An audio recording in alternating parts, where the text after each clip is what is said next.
وعلى آله الطاهرين المطهرين وأصحابه الطيبين المهتدين والتابعين لهم بإحسان إلى يوم الدين وعلينا معهم وفيهم برحمتك يا أرحم الراحمين. اللهم صل وسلم على سيدنا محمد نورك الساري ومددك الجاري واجمعنا به في كل أطوارنا وعلى آله وصحبه يا نور. أما بعد. Yang sama-sama kita hormati, kita muliakan dan kita ta'zimi para alim ulama, para habaib, khususnya akhina fillah Fadilatul Habib Hasan bin Hashim Ta'abud, dan juga guru kita Fadilatul Ustaz Abdul Muhaimin sebagai imam di Masjid Darul Muslim. Begitu pula yang sama-sama kita hormati, kita muliakan segenap sesepuh dan tokoh masyarakat, dan juga para ikhwan saudara kami yang turut berhadir di dalam masjid yang mulia ini, hadirin dan hadirat yang dirahmati dan dimuliakan oleh Allah Subhanahu wa taala. Ulun selaku khatib Majlisul Wafa Bi'ahdillah yang diprakarsai oleh guru kita, guru mulia Sayyidina Habib Umar bin Muhammad bin Salim bin Hafidh Hafidhullah wa ra'ah. Di sini ingin sowan dan berkenalan lawan hubungan pian seberadaan. Nama ulun Al-Faqir bin Rahmatillah Ibrahim bin Abdul Hamid As-Sagaf dari Kabupaten Tanah Laut Juang, Kecamatan Kintab. Mungkin dia tahu lawan Kintab, bahkan mungkin ada yang sudah pernah pulang ke daerah Kintab. Kita biasa ada program rutinan 4 bulan sekali, karena sahabat-sahabat kita alumni Al-Maut ini ada di setiap kabupaten. Jadi 4 bulan sekali itu program diadakan untuk pertemuan reunian antara para alumnus akhiri dari Mustafa secara khusus, dan antara para muhtami, orang-orang yang perhatian di dakwah Allah Azza wa Jalla. Dan alhamdulillah kebetulan untuk bulan ini yang menjadi tuan rumah adalah Kabupaten Tanah Laut, dan tempat yang dipilih setelah bermusyawarah adalah Pondok Pesantren Tahfidz Al-Ihsan 2 di Bentong. Jadi di situ tadi tempat kita adakan pertemuan, dan di antara programnya adalah setelah pertemuan selesai sebelum maghrib kita mengunjungi para tokoh-tokoh ulama, tokoh-tokoh agama yang ada di sekitaran sini. Alhamdulillah tadi ulun ada sowan berewang ke rumah guru Al-Ustaz Guru Mukhtar, dan juga Habib Hasan tadi ke Habib Abdul Rahman Hashim. Ya. Alhamdulillah malam ini ketemu lagi dengan Guru Abdul Muhaimin dan dengan pian seberata. Alhamdulillah kita bertemu di tempat yang baik, di waktu yang sangat baik antara maghrib dan isya, dengan niat dan tujuan baik pula. Mudah-mudahan Allah Subhanahu wa taala mengaruniakan kepada kita segala kebaikan-kebaikan dari sisinya. Amin ya rabbal alamin. Alhamdulillah tadi kita telah bersama melakukan sholat maghrib berjamaah, membaca zikir dan wirid bersama hingga ditutup dengan doa. Ini merupakan taufik dari Allah Subhanahu wa taala. Andai kata bukan karena taufik dari Allah, kita tidak akan mungkin sanggup melakukan itu. Kalau hidayah saja tidak cukup, karena banyak orang yang sudah tergugah hatinya untuk bertobat, ternyata belum mendapat taufik, akhirnya tidak kesampaian. Banyak ada pecandu minuman keras, aku malam ini terakhir merebut minuman keras, hingga itu ada namun lagi. Sekalinya esoknya masih gitu. Ada juga orang yang sudah kecanduan judi online, sekarang lagi viral-viralnya masalah judi online, judi slot. Ini terakhir aku main, kalah menang aku ambil. Sudah terbesit di hatinya, berarti benih hidayah sudah ada, tapi ternyata gagal lagi. Tiba ambil sekalinya, iya pula. Ini hidayah, tapi tidak dibarengi dengan taufik. Makanya para ulama kita menyebutkan taufik itu artinya khalqul qudrah bil abdi, yaitu ciptaan kuasa yang Allah letakkan pada seorang hamba, yaitu kuasa melakukan kebaikan, mampu melakukan kebaikan. Ini taufik namanya. Taufik itu sangat langka, tidak semuanya mendapatkan taufik tersebut. Sampai-sampai di dalam Al-Quran itu taufik hanya satu kali disebutkan. Wa ma taufiqi illa billah. Dan tidak ada taufik kepada saya melainkan dengan Allah Subhanahu wa taala. Ya, memang ada di ayat lain kalimat taufik juga. In uridu illa islahan wa taufiqan. Tapi taufik di sini beda maknanya dengan taufiqi illa billah. Kalau di dalam ayat sebelumnya wa taufiqi illa billah, itu bermakna khalqul qudrah bil abdi. Itu Allah ciptakan kekuatan dalam jiwa seorang hamba untuk bisa melakukan perbuatan yang baik. Kalau yang in uridu illa islahan wa taufiqan, itu maknanya mifaq, itu kecocokan. Kalau taufik yang bermakna khalqul qudrah tadi hanya satu dalam Al-Quran, langka memang. Alhamdulillah atas taufik tersebut. Semoga Allah Ta'ala istiqamatkan kita selalu berada dalam kebaikan.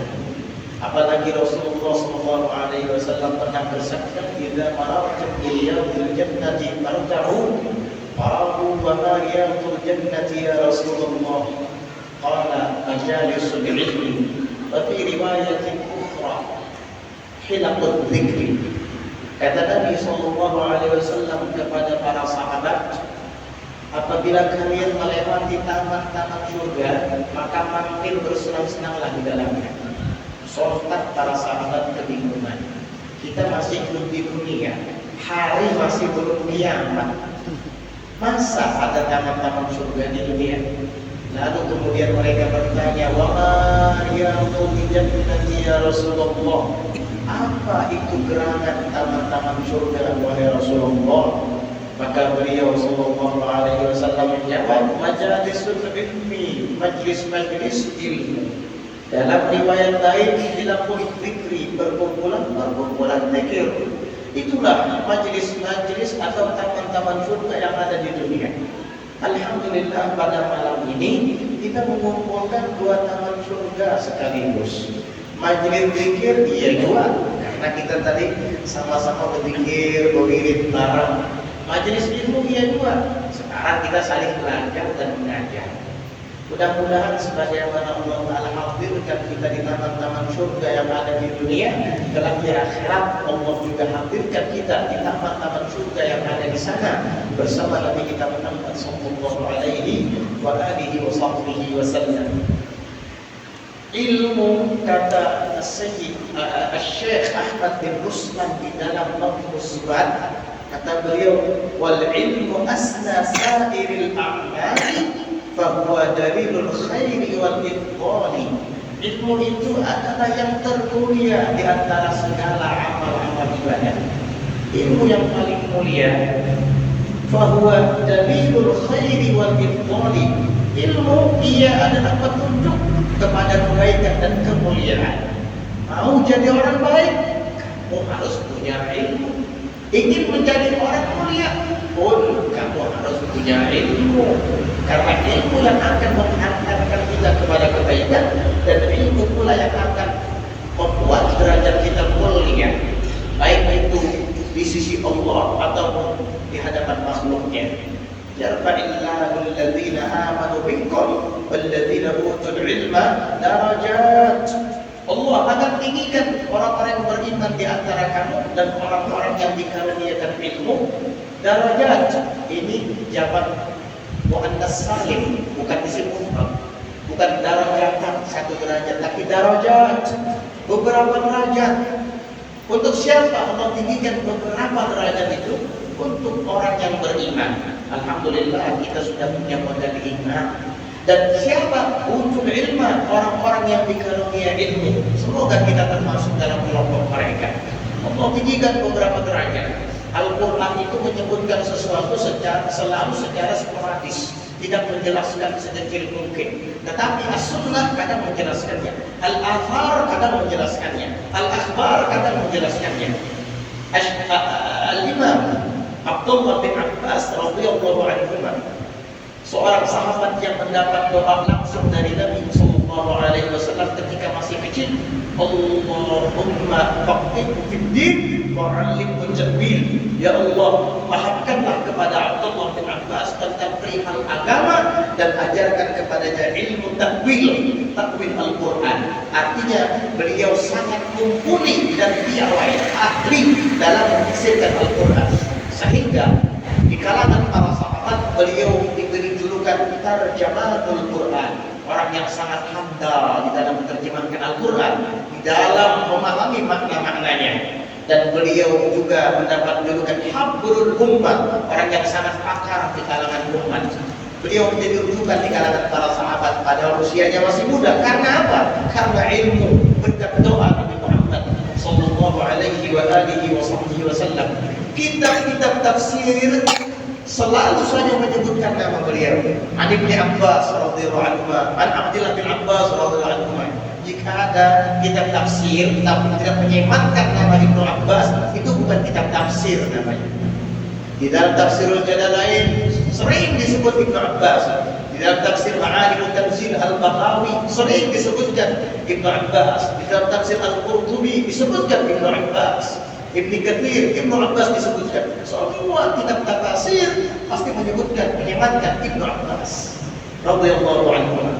Ketika beliau mengomentari tentang makna darajat, kata beliau, Allah tinggikan orang-orang yang beriman dan berilmu itu di atas orang lainnya sebanyak 5.000 derajat. Jadi derajat itu 5.000 derajat. Dan setiap derajat satu yang kedua, dua ketiga itu sama seperti perjalanan 3.000 tahun. Subhanallah. Jadi 5.000 derajat itu dari satu derajat ke derajat berikutnya perjalanan 3.000 tahun. Tidak sedikit. Karena apa? Karena dia unggul dengan iman dan ilmu. Kenapa ilmu itu dianggap sebagai asna sa'iril amal, paling mulia di antara seluruh amal-amal? Karena amal ibadah tidak akan pernah sah dan diterima kalau melakukannya tanpa ilmu. Disebutkan pula di dalam Allah sobat itu, wa kullu man bi ghairi ilmin ya'malu a'maluhu mardudatun la tuqbalu. Setiap orang yang beramal tanpa ilmu, amal-amalnya itu ditolak, tidak akan pernah diterima. Kenapa? Karena apa kurang amalan, sembahyang kah, puasa kah, zakat kah, haji kah, tapi gak ada ilmu, itu bisa bujur, bisa salah. Tapi salahnya lebih banyak daripada bujurnya. Kenapa? Karena apa? Ilmunya kan ada. Tidak mungkin akan diterima oleh Allah. Sehingga ilmu itulah yang akan menyempurnakan amal-amal kita. Beda antara orang yang beramal berdasarkan ilmu dengan orang yang beramal tapi tidak berilmu. Al-Imam Abdullah bin Abdullah Al-Haddad di dalam kitab Risalatul Mu'amalah beliau menjelaskan tentang seorang lelaki soleh dari Maroko, dari Maghrib, Maroko. Beliau ahli ibadah, setiap malam dia tahajud, Masya Allah, witir, qiyamul lail. Setiap siang dia puasa sunnah, Masya Allah, jarang bergaul dengan orang banyak. Tetapi ada keanehan dari lelaki ini. Dia memelihara seekor keledai. Atan itu keledai betina. Kalau himar itu keledai jantan. Kalau jahash anak keledai. Itulah bahasa Arab. Bahasa Arab itu luas. Namun kita kan keledai jantan, keledai betina, anak keledai. Dai berada. Kalau bahasa Arab ada. Namun keledai jantan himar. Namun keledai betina ada. Namun anak keledai jahash. Itu hebatnya bahasa Arab. Kalau kita kekurangan bahasa, akhirnya keledai jantan, keledai betina, keledai anak atau anak keledai, dai. Asal jangan kedelai, lagi itu pecah. Dia memelihara seekor akan keledai betina. Ironisnya, keledai betina ini tidak pernah dipekerjakan. Tidak selayaknya orang-orang kampung ketika memelihara keledai. Orang-orang sana, warga sana kalau punya keledai itu dipekerjakan, dibawa ke kebun untuk membawa perbekalan dan lain sebagainya. Akhirnya ada salah seorang warga memberanikan diri mendatangi abid ahli ibadah ini dan bertanya, saya heran, kamu ini punya keledai, tapi kok tidak pernah dipekerjakan, disimpan di rumah, nanti dimandikan, dibersihkan. Kenapa? Ahli ibadah tadi bilang, begini, saya kan setiap hari sibuk dengan ibadah dan terkenal memang beliau ini ahli ibadah di kampung ini. Saya puasa, saya bangun malam, saya sholat, saya ngaji. Nah terus, dan saya tidak ingin kawin. Kenapa? Karena kalau saya kawin, nanti saya sibuk dengan istri saya. Belum nanti kalau sudah punya anak, kesibukan saya akan semakin bertambah. Akhirnya keistiqomahan saya dalam ibadah akan terhambat. Sehingga saya memutuskan untuk tidak usah menikah. Kata lelaki yang bertanya tadi, lantas apa hubungannya lawan keledai betina ini? Yang namanya aku ini manusia juga, ujar si ahli ibadah tadi. Maka apabila syahwat birahiku memuncak, aku takut berzina. Daripada berzina, maka aku lampiaskanlah kepada keledai betina ini. Subhanallah. Menurut saya itu adalah solusi terbaik untuk meredam hawa nafsu. Orang anak muda yang bertanya tadi rupanya pernah belajar agama. Kaget dia mendengar itu. Akhirnya dia langsung protes, wahai syekh, ittaqillah. Takut kamu kepada Allah. Ketahuilah, menzinahi binatang itu lebih keji daripada menzinahi manusia. Berzina dengan manusia itu keji, apalagi berzina dengan binatang. Maka si syekh tadi menjawab, ahli ibadah tadi menjawab, kan binatang tidak punya dosa, dia tidak mukallaf karena tidak berakal, kenapa mesti berdosa? Kata anak muda tadi, betul, kalau binatangnya memang tidak berdosa, tapi kamu manusia mukallaf. Akhirnya dia pun menyadari bahwa perbuatannya selama ini salah dan dia menyesalinya, tapi tidak ada gunanya. Akhirnya amal ibadahnya selama ini yang dia lakukan, sholatnya, tahajudnya, witirnya, puasanya sia-sia karena berzina dengan binatang. Kenapa itu dilakukan oleh si ahli ibadah? Karena dia beribadah tanpa ilmu, gak punya guru. Wal'iyadu billah. Hati-hati, ilmu itu penting untuk supaya ibadah kita diterima oleh Allah. Karena banyak orang yang senasib seperti lelaki tadi, seperti ahli ibadah tadi, cuma modusnya yang beda. Iya. Kadang-kadang ada yang menyembah yang ibadah, tapi ribanya jalan dua. Membungahkan duit, meminjam uang, minta dibayar lebih. Ada juga yang ahli ibadah tapi gibahnya jalan dua. Ada juga yang ahli ibadah setiap Jumat tidak pernah telat, tapi waliyadzubillah tembak togel. Iya, ini kan sama seperti lelaki tadi, ibadah jalan tapi maksiat jalan juga. Sama persis seperti orang yang sakit pilek, flu, minum obat tapi pakai air es. Sama persis seperti orang yang mengepel rumahnya yang kotor tapi pakai sendal. Sendalnya imam datang dicap dia pulang. Kapan bersihnya? Kapan sembuhnya? Kapan amal ibadahnya itu diterima? Ternyata dia melakukan amal ibadah, namun di sisi lain dia juga melakukan hal-hal yang menggagalkan amal ibadahnya itu. Waliyahulillah. Semoga Allah karuniakan kepada kita ilmu yang bermanfaat. Kita hormati guru-guru kita, belajar dengan mereka agar kita mendapatkan ilmu, sehingga dengan ilmu tersebut kita dapat beribadah dengan benar dan dapat meneliti amal ibadah kita selama ini, apakah sudah sah, apakah sudah sesuai dengan ketentuan dan syarat-syaratnya, ataukah masih belum. Ilmunya nanti akan memutus. Semoga Allah menjaga kepada kita ilmu yang bermanfaat, yang selalu mengingatkan kita kepada Allah dan akhirat, dan mendekatkan kita kepada Allah dan kepada Nabi Muhammad sallallahu alaihi wasallam. Selanjutnya mari kita simak bersama, kita dengar ilmu-ilmu yang akan disampaikan oleh guru kita Al-Habib Hasan bin Hashim Ba'ud, mengisi waktu sebelum masuk waktu Isya. Waalaikumsalam.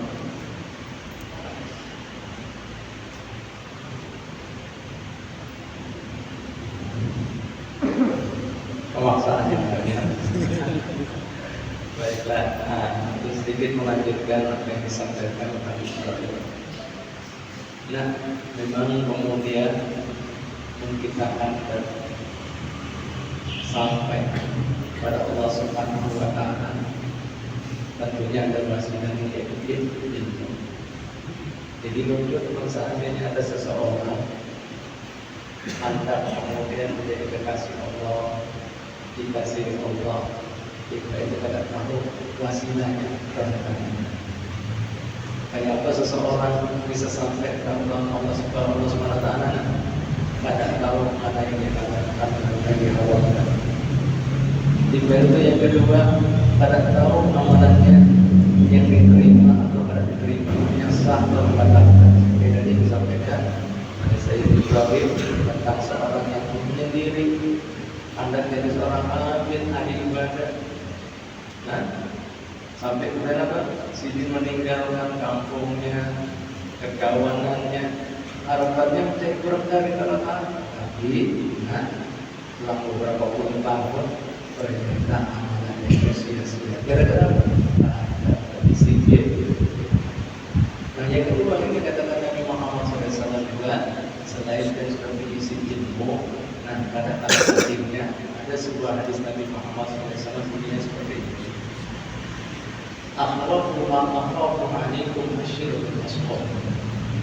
Suatu ketika baginda Nabi Muhammad SAW mengatakan kepada sahabatnya, kita betul-betul harus seperti itu kepada sahabatnya. Ujar Sidin, arti dan maksud dari Sidin tadi. Aku ini paling khawatir dan aku takutkan lawan kalian yang paling mengkhawatirkan dan takut kepada kalian adalah syirik yang halus. Dulu sahabat Nabi, ternyata syirik itu ada yang halus. Aku dia tidak tahu kalau saya paling tolak syirik. Dia tahu. Nah, Nabi mengistilahkan ada syirik yang halus. Dalam kemudian perkataan lain namanya syirkul khafi, syirik yang tersembunyi. Kemudian yang diami yang apa? Kita tahu apabila ada seseorang beriktikad berkeyakinan ada Tuhan selain Allah yang patut disembah dan dipuji, digantungi. Tahu kemudian ini Nabi Muhammad saya silakan. Ya, kita sembunyi syirik ini. Jika ketahuan orang. Yang kedua apa? Diistilahkan syirik yang halus. Pertama sahabat Nabi Muhammad apa ria? Wa ma wasilul asghar ya Rasulullah. Apa gerangan itu yang dimaksudkan dengan syirik yang halus, syirik yang tersembunyi? Sini dengan jelas menjawab, Ar-riya'u ada lain dan bukan adalah orang yang diisi sifat riya. Nabi istilahkan syirik yang halus. Dan ini yang paling ditakutkan baginda Nabi. Artinya lain syirik yang bodol, lain syirik yang nampak. Ini yang didapat Nabi Muhammad SAW. Jadi hadirin sekalian Allah Ta'ala, orang yang ada mengisi ikhlas namanya riya tadi, itu lahiriannya amalannya ukhrawi, sejatinya duniawi. Ingat. Yang kedua, lahiriannya pahala, hakikatnya dosa. Yang ketiga, lahiriannya roh, hakikatnya maksiat. Sampai baginda Nabi Muhammad SAW dalam kesempatan lain mengatakan seperti ini, hadirin sekalian. Ada 3 kelompok manusia yang akan menghanyari neraka sebelum yang lainnya. Menghanyari sebelum yang lainnya. Jadi ini pembukanya. Apa menjamin neraka ini? Sebelum yang lainnya. Lagi dia hadirin sekalian, yaitu amalan yang luar biasa. Satu, kemudian mencari ilmu. Dapat ilmu agama. Akhirnya, tapi jawab Allah Ta'ala, jika menuntut itu besar apa semalam ketika bekerja? Mencari kemudian supaya benar-benar bisa mengajak membaca, beri hidayah pada mereka. Jika masalah, kadzabta, dusta ikam. Ikam semalam menuntut ilmu agama. Diukhara annahu qari, jika hendak dikenal orang yang alim. Qari itu alim. Bisa digantikan yang lain, alim hadis, ahli tafsir, ahli fikih, terus tadi. Yang kedua, lahirnya juga luar biasa. Istashhada, umpat fisabilillah. Mati syahid juga. Ikam semalam umpat di medan daga memerangi orang kafir. Apa terjadi? Allah menegakkan kalimat ini dari Muhammad Rasul. Syariat kasih yang Muhammad SAW. Terus tak jawab. Ikam semalam umpat naga berani diukur orang anak jadi. Supaya mereka dikenal diketahui kamu berani jawab. Pandangan jinai. Rantau nangis. Among bentok ada tuh. Yang jago itu kan. Ada kalau kandangan gitu. Kucing aja dipadai. Kandangan jingai. Luar biasa nih. Jago apa namanya? Nah, dosa. Makanya Pak, di dalam syariat kita sahih itu ada 3. Di antaranya orang yang kira beres, yang dia riya disebut sahih. Artinya apa? Syariat kita tetap jalan karena manusia kita tahu hatinya manusia, niatnya manusia. Tetap kemudian kada disembayangi, kada dimandikan, tapi di akhirat kada dapat pahalanya yang Allah sebutkan ma'an nabiyyin wasiddiqin wasuhada wasalihin, kada dapat. Bahkan yang menghindari api neraka.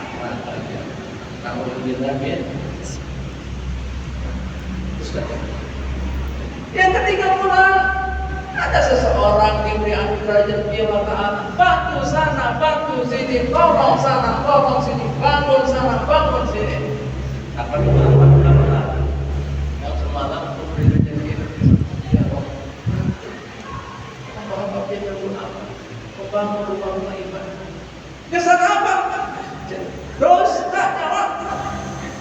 Ikan melakukan itu semuanya supaya kita melihat orang jauh murah, dermawan, tinggi.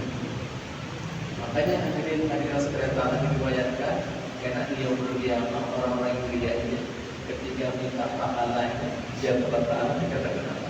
Kenapa ikan minta pahala aku? Bukankah ikan beramal demi bulan dan bulan? Demi tujuan ini dan itunya pulang. Nah, sana ikut. Allah.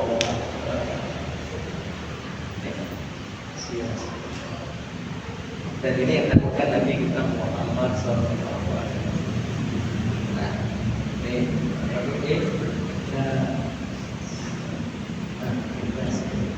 gimana kita lakukan? Hadirin sekalian perkataan, ada salah seorang imam dulu Al-Masih. Dulu mungkin rumah sekiannya.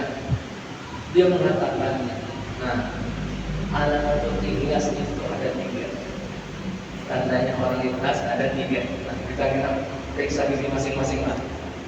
Ujar Sidin, orang ikhlas yang pertama itu tidak pernah mengingat-ingat amal kebajikannya, amal solehnya. Jadi kalau kita masih banyak mengingat-ingat, apalagi mengungkit-ungkit sekian batu sana, nah, berarti berpindahan. Kita sampai sorong kan? Artinya apa? Jangan pian, tabungan pian, apa? Ingat-ingat. Nah, orang ingat lupakan. Makanya yang kedua, dirinya orang yang ikhlas ini, Sidin kada peduli tanggapan orang daripada yang tidak berterima kasih lawan Sidin atau membenci. Kenapa? Sidin menggapai bukan untuk mereka. Kita kan tidak ada yang kita memuji terima kasih. Nah. Mencari apa? Di hati manusia, pengakuan manusia. Nah, menerima itu kada ada kemudian pengakuan manusia membenci. Benar-benar kada membenci. Karena perhitungannya. Oh. Nah, makanya yang ketiga apa? Mengharapkan balasan benar dari pemerintah yang mengadakan apa yang sudah punya apa lagi? Sudah punya apa lagi? Belum berarti kita mesti belajar kita paham hadirin sekarang berkata. Makanya Imam Ali bin Abi Thalib mengatakan tandanya orang ikhlas itu ada 4. Tandanya orang apa? Karena ikhlas ada 4. Maaf ya. Tandanya orang karena ikhlas ada 4.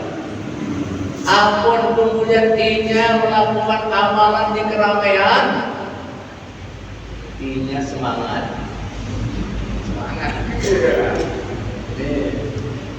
Ampun di kesunyian, malar. Nah, nih kita garuk dia ini. Ampun dipuji, wah, bunga-bunga aja, bintangnya keluar. Ampun ada yang apa? Keriting apa? Langsung loyo. Nah, dia.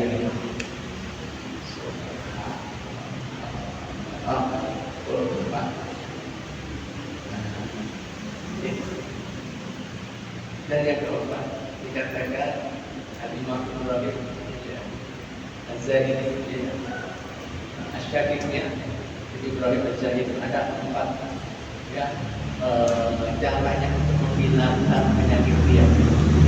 Mudah-mudahan itu dikatakan ada 4. Yang pertama, nah, kita ketika menggawe amalan tadi hendaklah biar melihatnya itu anugerah Allah. Supaya apa? Untuk menghilangkan ujub.